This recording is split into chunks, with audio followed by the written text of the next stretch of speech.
Australian Supercars is a motor racing series that takes place, unsurprisingly, in Australia. Recently, there has been more and more international buzz around the series, so I thought I might make a little video explaining the basics of Supercars. So if you're new to the series and you're not sure where to start, then look no further, because this video is for you. For this video, I will be covering the technical aspects of the cars, the race and qualifying formats, and where you can watch it. I will be making a separate video about the teams and drivers as well as the point system. So if you want to know how the Drivers' Championship or the Teams' Championship works, or which teams and drivers are front runners or back markers, then stay tuned because that video is coming soon. Australian Supercars is a touring car series that uses heavily modified versions of existing road-going cars. Currently the cars used are the Holden Commodore, the Ford Mustang, and the Nissan Altima.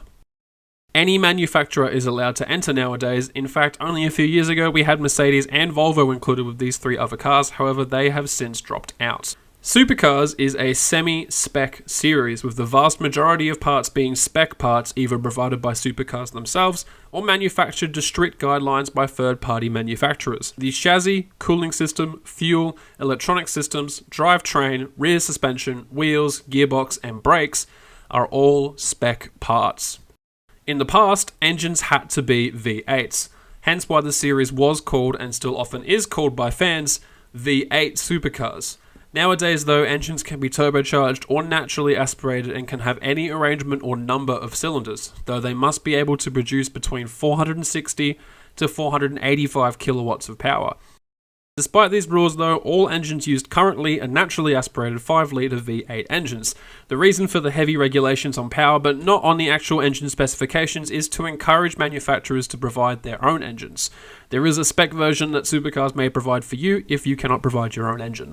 Aero is unique to each model of car, but is designed in a way to ensure that no one model of car has an aerodynamic advantage. This way each car still looks like its real-world counterpart, but doesn't gain any inherent benefit or downside. Gearboxes are sequential, with upshifts not requiring any kind of manual clutch. However, downshifts still require the use of a manual clutch pedal, hence heel and toe is still used by drivers in supercars.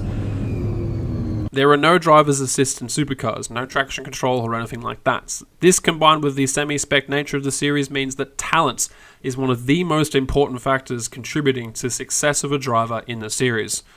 And the cars weigh around 1,400 kilos. On a race weekend, there are 3 different types of sessions: practice, qualifying, and the race, which is pretty standard. Qualifying is just like a traditional qualifying session where all cars can be on track at once, and whoever sets the fastest times by the end determines the grid order. However, at some races there is also a second type of qualifying session called a top 10 shootout. In this session, the top 10 drivers from qualifying will go out onto the track one at a time to set a new lap. They get one outlap out of the pits and then must make a flying lap immediately after this outlap. They only get one chance. This lap is then recorded as the final order of the top 10 drivers, so a driver who qualified in 10th still has a chance to qualify first if they put in a good shootout performance. And likewise, a driver who qualified first has a chance to drop all the way down to 10th if they have a poor lap or if they crash during their lap. For races, there are 4 different types: Super Sprint, International Super Sprint, Enduro Cup, and Super Street. However, 3 of them, Super Sprint, International Super Sprint, and Super Street, are all pretty much the same. The only real different one is the Enduro Cup. Supercars is a primarily 2-race weekend format. During these weekends, with a few minor exceptions, there are 2 one-hour practice sessions on Friday, with a 15-minute qualifying session on Saturday for Saturday's 120-kilometer race.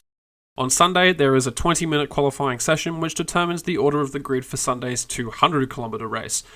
The Super Sprint is kind of like the bread and butter of the Supercars series. It's what you'll be seeing most of the time. International Super Sprints are very similar to their national counterparts. At these events, there are 3 30-minute practice sessions on Friday with a 10-minute qualifying session on both Saturday and Sunday to determine the grid for both 100-kilometer races. These events are shorter because they often support races for other bigger series like the F1. So really just see them as sort of a smaller variant of the Super Sprint. Super Street events take place at street circuits, as the name implies. Functionally, Super Street events are identical to Super Sprint. In fact, watching a Super Street weekend, you'd be forgiven for not noticing the difference at all. Generally for these, there are two 40-minute practice sessions on Friday and a 20-minute qualifying session on both Saturday and Sunday to determine who makes it into the top 10 shootout. This is the main difference between Super Sprint and Super Street. Super Street events always have a top 10 shootout. Adelaide and Newcastle both feature two 250-kilometre races, while Townsville has two 200-kilometre races instead. Finally, we have the only major different type of event, which is the endurance race. Endurance races are special races on the Supercars calendar, and they have some different rules to the other Super Sprint races, as well as something else to play for, which is the Endurance Cup, which is played on top of the Drivers' Championship. So points earned in the endurance races go towards the Endurance Cup, and they also go towards the Greater Driver Championship. The Endurance Cup is awarded to the driver that scores the most overall points during the endurance races. There are 3 endurance races, and each is different. All endurance races feature more practice sessions than their Super Sprint counterparts, and this is to allow the co-drivers, which have been brought in from other series normally, a chance to get used to the cars and tracks, because obviously for an endurance race, they're going to need to swap drivers. This is something that is not normally done on a Supercars race. It's only done during endurance races, and co-drivers must not be other full-time Supercars drivers. They have to be from somewhere else. So, for instance, even though they might be teammates, Shane Van Gisbergen can't pair with Jamie Whincup because they are both full-time drivers for Red Bull Holden Racing Team. However, Jamie Whincup can pair with Craig Lowndes, who recently retired at the end of the 2018 season. He is no longer a full-time driver, so now he can pair with Whincup. The majority of co-drivers are either former full-time Supercars drivers, drivers from the junior category Super 2, or international drivers who actively participate in other championships.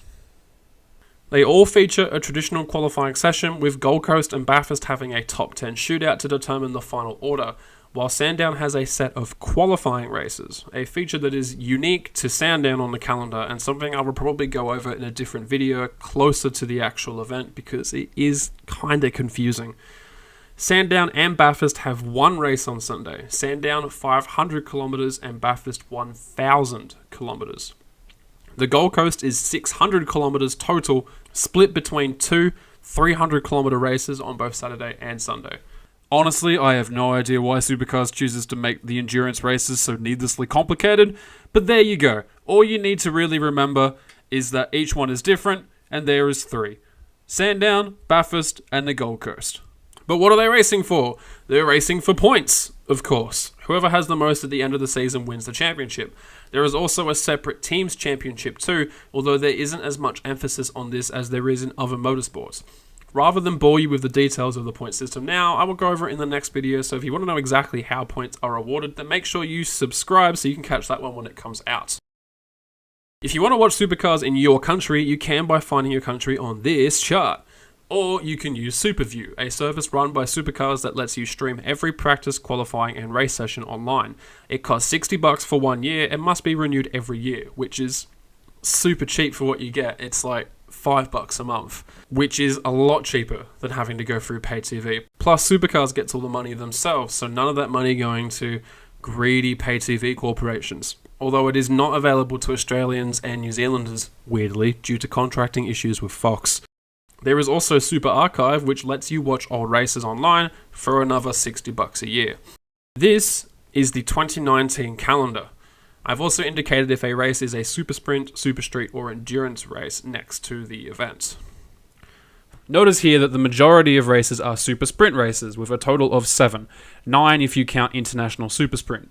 This is what you will be seeing most weekends, and therefore is the one that you should be most familiar with. There's also a couple of Super Street rounds sprinkled throughout, and then Enduro Cup rounds are all together because drivers are also competing for the Enduro Cup, which is a separate trophy that can be won by the drivers only during the endurance rounds.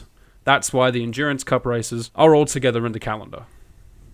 If you don't want to watch every race this year, but you just want to try a few to see if you like it, then I can suggest a few for you. First up is Adelaide.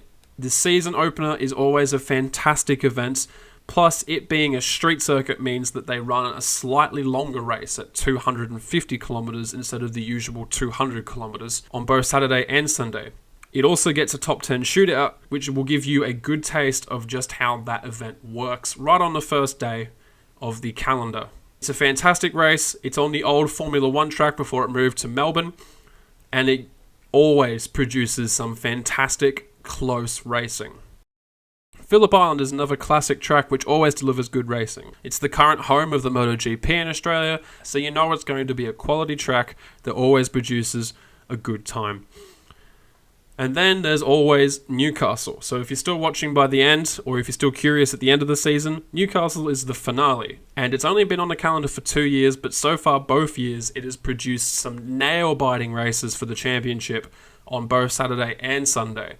Some incredibly close racing, some controversial things have happened in both the events. It is one to always watch, on top of being a good track in a beautiful place.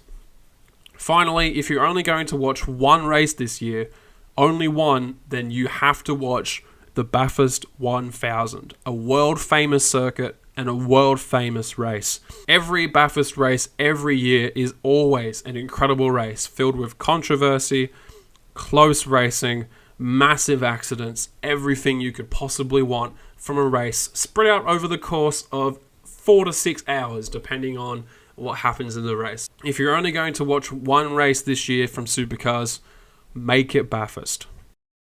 I am going to do a separate video for the rundown of all the teams and drivers, as well as how the points work and how the co-driver system works. So feel free to subscribe to my channel if you'd like to see some of that. But for now, that's everything you need to know about Supercars in terms of how the cars are technically built, and how the race formats are decided, as well as where you can watch it if you're an international viewer. Hope this video helped you out. Let me know if you're going to watch Supercars this year, or if you're only going to watch a couple of races, let me know which ones down in the comments below. If this video helped you out or got you interested in Supercars, make sure you give it a like and subscribe for the next couple of videos. I'll see you later.